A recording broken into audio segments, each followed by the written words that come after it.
Ola, que tal? Boas tardes, benvidas, benvidos un día máis a unha sesión nova desta aula Galicia Aberta, aula de Lingua e Cultura Galegas. Hoxe temos unha sorpresa que vos vai gustar moitísimo, estou segura, que hoxe temos un convidado moi especial. Neste caso, falamos ademais do culpable, non? De algunha forma, de que teñamos todos estes vídeos, todas estas recollidas coas que iniciamos sempre as sesións da aula de Lingua e Cultura Galegas.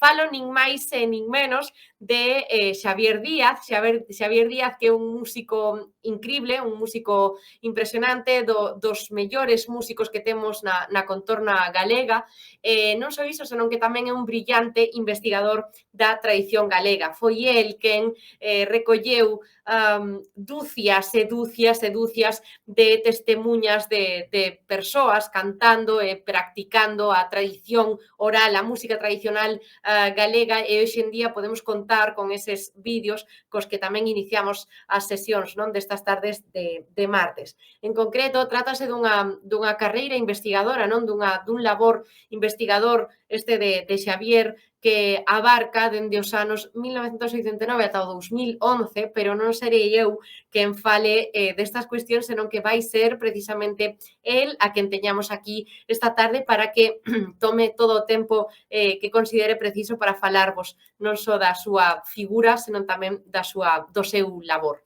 Estou encantadísima de presentárvolo, de que este aquí con nós, así que benvido, Xavier, grazas por estar aquí e moitas que desfrutedes moito das súas achegas. E cando chove leregas to madreñas, baten os cravos leres sobre das peñas.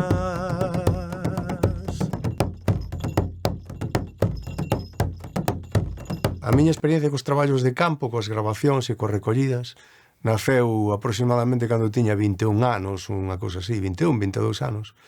Eu estaba na Escola de Arquitectura Técnica na Coruña e as fines de semana algúns compañeros e compañeras de unha agrupación chamada Xacarandaina na Coruña saíamos a preguntar polas aldeas primeiro as máis cercanas si a xente se acordaba de tocar a pandeireta, de bailar a muñeira, as xotas, os maneos, etc. E lembro que as primeiras grabacións que fixemos foron relativamente cerca da Coruña, é dicir, na zona de Bergantiños, nas terras dos Xallas, no concello de Zas, ou en Vimianzo, en Carballo, por aí, non? O procedemento era, a pesar de que parece sinxelo, tiña algo de disruptivo, tiña algo de estrano, non? Polo menos para os receptores. Nós tocábamos na porta, saía unha señora, un señor, e lle preguntábamos directamente si se lembraban de como se tocaba a pandeireta en algún tempo e tal, non? Eso provocaba, obviamente, primeiro unha sorpresa, non? É dicir, non era algo habitual naquel momento. Así que, bueno, tardábamos un pouco en convencelos de que realmente tiñamos un interés, vamos a dicir, etnográfico ou folclórico, non? En esa sabiduría que eles tiñan, non? En ese patrimonio inmaterial. E xa unha vez que os tiñamos máis ou menos convencidos, pois o que facíamos era ou ben gravalos na súa propia casa, o que facíamos era intentar gravalos no seu hábitat, donde eles se sentían cómodos, non? Pois na cociña da súa casa, ou no salón, ou nunha eira, ou na porta da casa, ou nun rueiro con veciños, ás veces os xuntábamos a varios, e, bueno, e a partir de aí, pois, os que nos sorprendíamos éramos nós. Cambiaban un pouco as tornas e empezábamos a escoitar a esta xente, pois, cantar, bailar, e contarnos todo tipo de historias, non? E, bueno, pouco a pouco, co paso dos anos, fomos perfeccionando de alguna maneira o método. Dadevos conta de que eu empecé no ano 89, e nos albores dos 90 nos saíamos a gravar, non cos medios que estades gravando aquí estas entrevistas, sino que íbamos con unha grabadora de casete que levaba un par de pilas e unha cámara de VHS na que se metía directamente unha cinta de VHS que moitas veces se mordía ou funcionaba mal ou iba a unha velocidade que non era, e despois cando vías o vídeo, pois o vías acelerado ou que sei eu. pero a ilusión era tanta e o amor polo que facíamos era tan grande que, bueno, pues fomos superando de alguma maneira todos eses contratempos.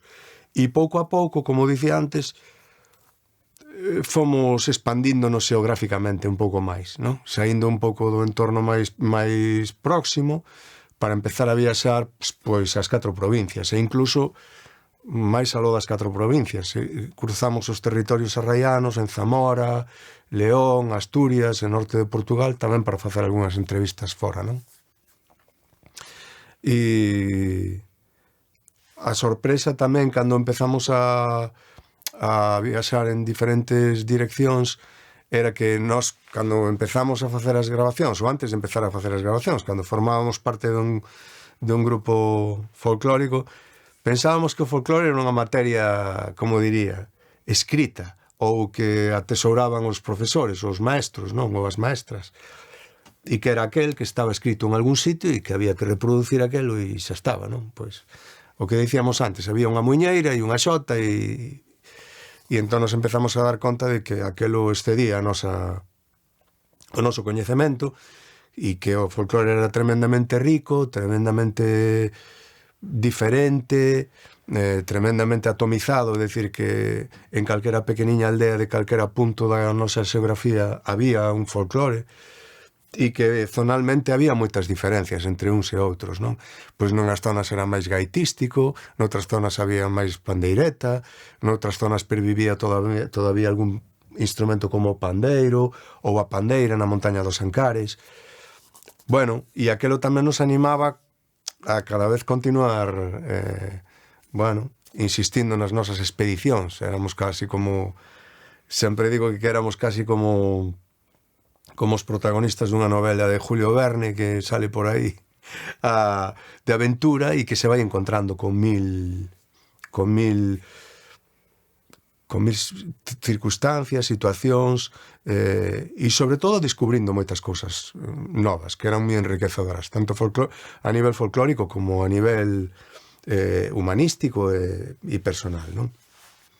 Efectivamente, cando empezas a establecer unha primeira relación, bueno, ao primeiro sempre hai unhas certas distancias que se acurtaban moi rápido xa nas primeiras entrevistas porque era xente moi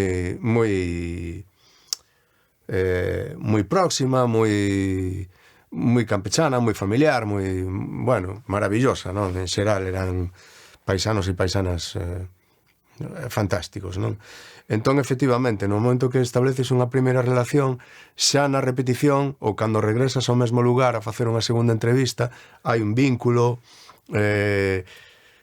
Sempre comento que en moitos lugares xa non facía falta ir de segunda vez. Xa a primeira vez que tocabas na porta e falabas da gaita ou da pandeira e todo o que fora, o primeiro que che decían era pasade, tomade un vaso de viño, vamos a picar un chourizo e despois falamos e cantamos e o que faga falta, non? E iso foi algo habitual, é dicir, sempre digo que gañei moitas aboas e moitos avós, moita familia, non? Coa que acabamos establecendo vínculos moi fortes, con algúns dos informantes, pois unha amistade que dura até hoxe, non? E hai unha parte, vou a decir, un pouco máis triste, non? Que é que a moitos, ou a grande maioría dos que gravamos, cando os gravamos eran xente de idade, que tiña 70 ou 80 anos. Así que na maior parte dos casos, obviamente eu souben do seu falecemento, non? E aquelo tamén, de alguna maneira, pois nos impactaba emocionalmente, casi como se perdéramos un familiar, en moitos casos, non? Moitas veces, incluso, eu lembro que tiven medo de querer saber se seguían vivos ou non, non? Por non levarme o disgusto de saber que xa non estaban. Pero agora, creo que neste momento, e tamén de alguna maneira en relación con todos estes vídeos e todo este patrimonio que estamos sacando de alguna maneira a luz, creo que tamén compre e é un momento de facerlles unha homenaxe, creo que merecida, E a nosa insistencia nesa homenaxe, a nosa insistencia no recoñecemento tamén se ve de alguna maneira refrendada por esta decisión que tomou a Real Academia, non? É dicir, nós sempre reivindicamos desde os escenarios que somos músicos profesionais que era necesario un recoñecemento por parte de toda a sociedade, non solamente dos compiladores ou dos amantes do folclore, senón por parte de toda a sociedade. Estamos diante dun patrimonio inmaterial que non se ve, pero dunha dimensión enorme. Cando pasamos por diante da Catedral de Santiago levantamos a cabeza e somos conscientes de que temos un patrimonio maravilloso, pero este que non se ve parece que se nos vai e que non somos moi conscientes del, non? Entón a nosa responsabilidade de alguna maneira eu creo que para que haxa un recoñecemento social tamén ten que haber un coñecemento. Entón, que facemos con estos vídeos? Bueno, poñelos en coñecemento de toda a sociedade nun formato, eu diría, que procura ir acorde cos tempos. Por exemplo, estamos empregando as redes sociais e estamos empregando moitas veces formatos de, sexa YouTube ou Instagram ou que sexa, formatos que sean diseribles, non? Ao final, se alguén lle pos unha recollida de 2 horas, probablemente sexa unha materia un pouco árida para un neófito ou para alguén que non entenda, non? Pero, sin embargo, se pos unha muñeira ben aqueladiña ou unha parte que a señora cantou dunha maneira máis nítida e dura un par de minutiños, bueno, é diserible por parte dos que non coñecen tanto. E, de alguna maneira, axuda a que a xente, bueno, pois coñeza ese mundo, o recoñeza tamén, e, bueno, e neste caso, en este ano, que é un ano especial, pois que axude tamén a que ese recoñecemento que fixo a Real Academia galega, pois de alguna maneira tamén se faga extensible ao resto da sociedade, non? Con respecto ao que está acontecendo agora aquí en Galicia, pois eu son tremendamente optimista. Co paso do tempo, máis aló de facerme quizás máis pesimista ou ver as cousas con unha certa distancia ou un certo desagrado, o vivo todo dunha maneira moito máis positiva, non? E creo que todo o que está pasando coa música e coa mocedade que está facendo música agora ten de alguna maneira a súa orixe en toda esa xente, non? E a min esa relación entre todas esas señoras e todo ese patrimonio que nos deixaron e o que está acontecendo agora congratúlame moito. Eu estou moi feliz porque me parece que a música contemporánea ou a música actual se pode construir prácticamente dende calquera perspectiva, ou un pode mirar a calquera lugar para construíla, non? A min, que a xente máis moza este mirando precisamente para o que temos de diferentes e para a riqueza que temos, sexa musical ou sexa vencellada ao baile ou en xeral, me parece unha noticia boa porque de alguna maneira preserva unha parte importante do que somos, da nosa identidade. Así que eu o celebro moito. Independentemente de que os gustos musicais do consumidor ou que os meus persoais vayan en consonancia con iso. Eu teño 54 anos, ou 55, perdón. Non me pode gustar a mesma música que lle gusta aos rapaces que teñen 20 ou 19, pero eu estou encantado de que a xente de que as mozas e os mozos que van á universidade escoiten as fillas de Casandra, a Tanxugueiras, a Mondra e a todas estas novas propostas. Me parece o mellor que lle podía ter pasado a música galega na actualidade e estou moi feliz. E estou moi feliz, ademais, porque creo que todos estes mozos e todas estas mozas, ademais, recoñecen ese patrimonio do que estábamos falando antes, non? E o incorporan incluso no seu propio discurso. Mais aló de que obviamente, moitos dos rasgos da música que tiña toda esta xente maior o están incorporando tamén aos seus propios discursos musicais. Aí están as pandeiretas, aí están as muiñeiras, aí están as xotas, aí están os bailes, non? Obviamente, dende a perspectiva de quen ten 20 ou 28 anos ou 25 e vive no século XXI. Pero a mí me parece unha noticia fantástica. Eu estou moi feliz, moi orgulloso deles tamén, e ademais teño moi boa relación con todos eles, porque sei que ademais nunha grande maioría me queren moito, e iso é recíproco, e creo que o momento que está vivindo a música na actualidade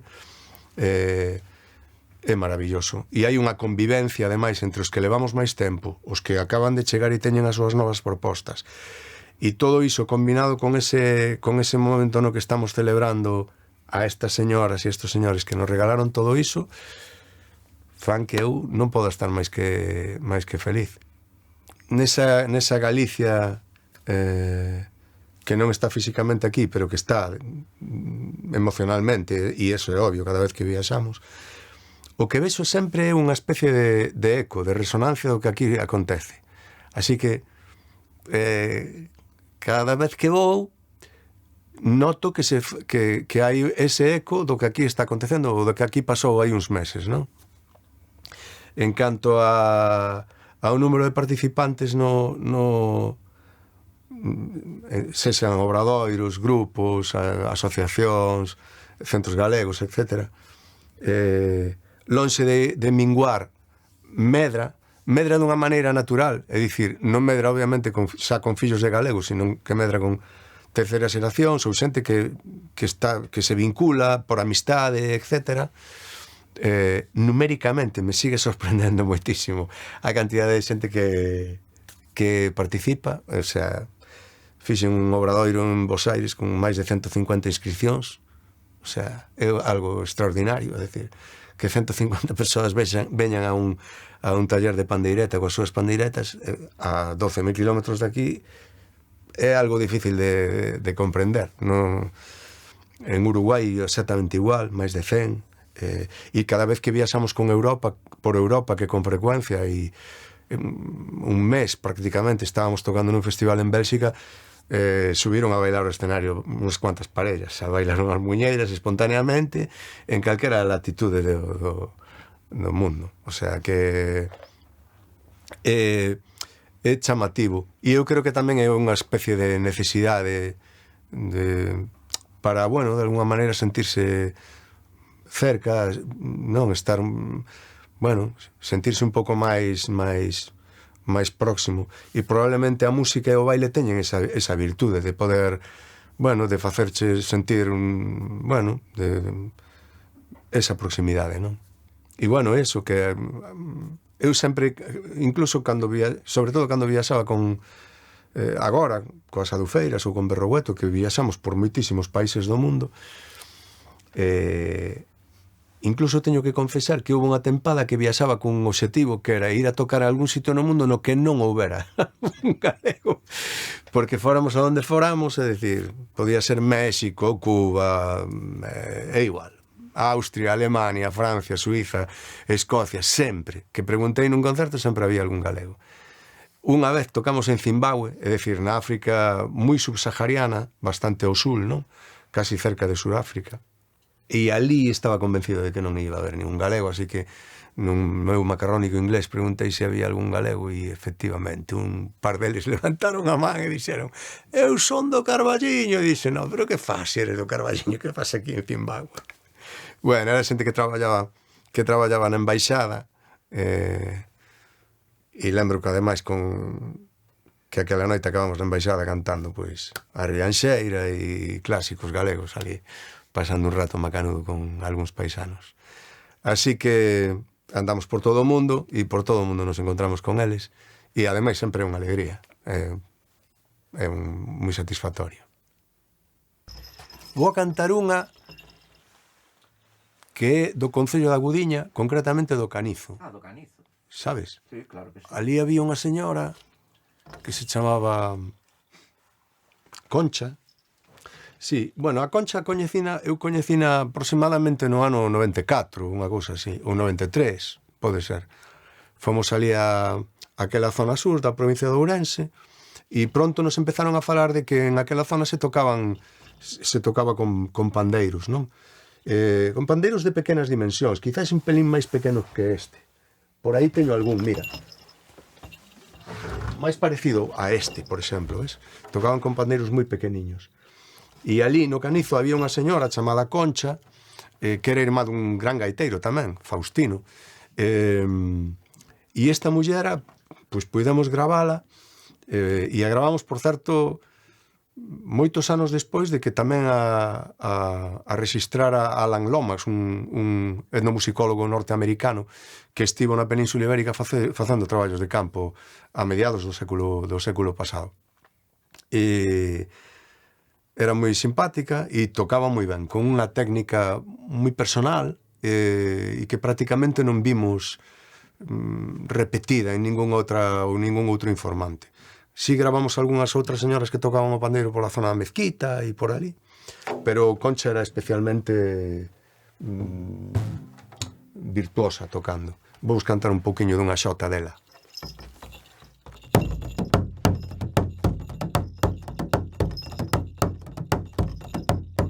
Botei un limón ao aire por ver se coloreaba.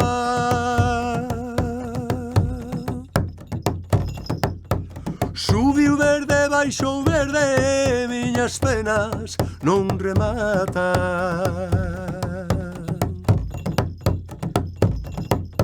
Subiu verde, baixou verde, miñas penas non rematan.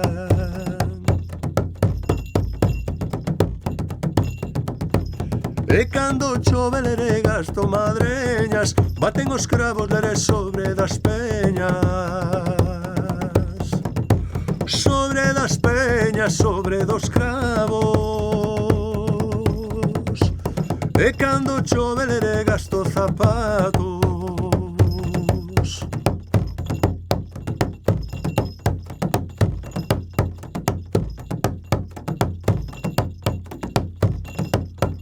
O pé dunha fonte clara puxeme a chorar as penas. E a auga respondiume, non as fagas, non as temas.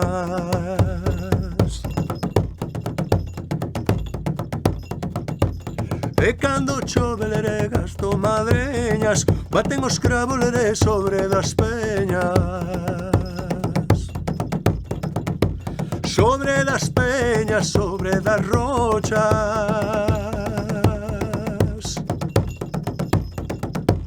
E cando chove leré gasto galochas.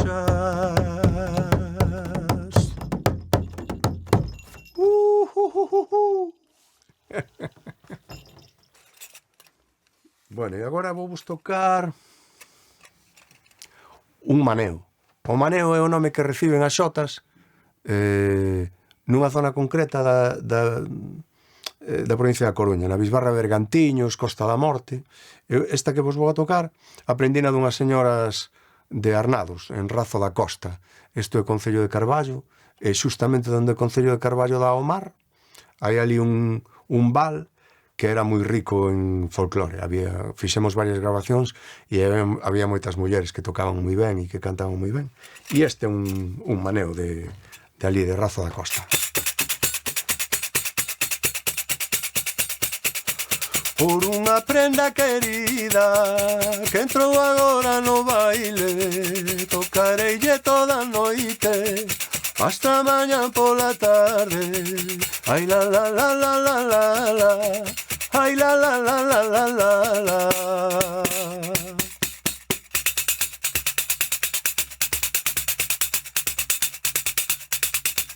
Eu ala non vou, ela si é de lei, a de viraco, a de vir, eu ala non vou, eu alo nei dire.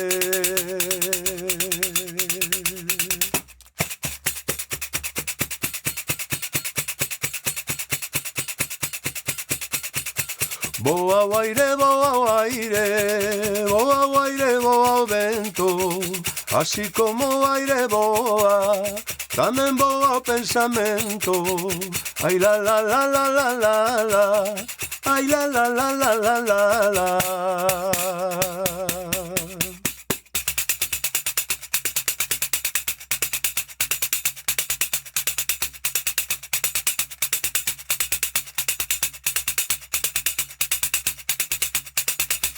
Ali vai, ali vai, ali vai, ali ven, ali vai, quen eu quería ben, quen eu quería ben, quen eu quería ben, ali vai, ali vai, ali vai, ali ven.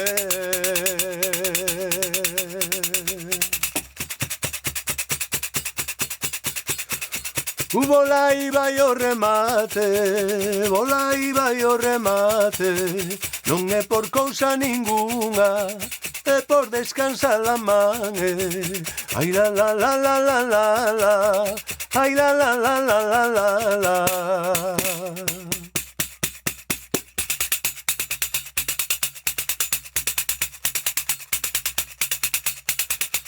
Mariñeiro non, que vai e non ven, un carreteiriño que traballe ben, que traballe ben, que traballe ben, mariñeiro non, que vai e non ven.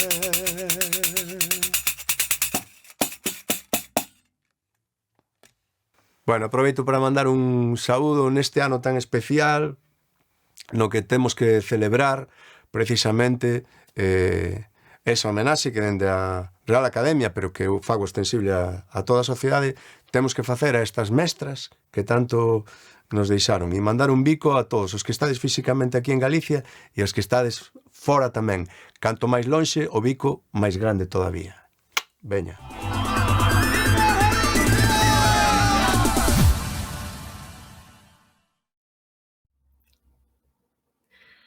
Pois ata aquí a aportación de Xavier Díaz, moitísimas grazas pola túa xenerosidade, polo teu labor e por nos contar, non?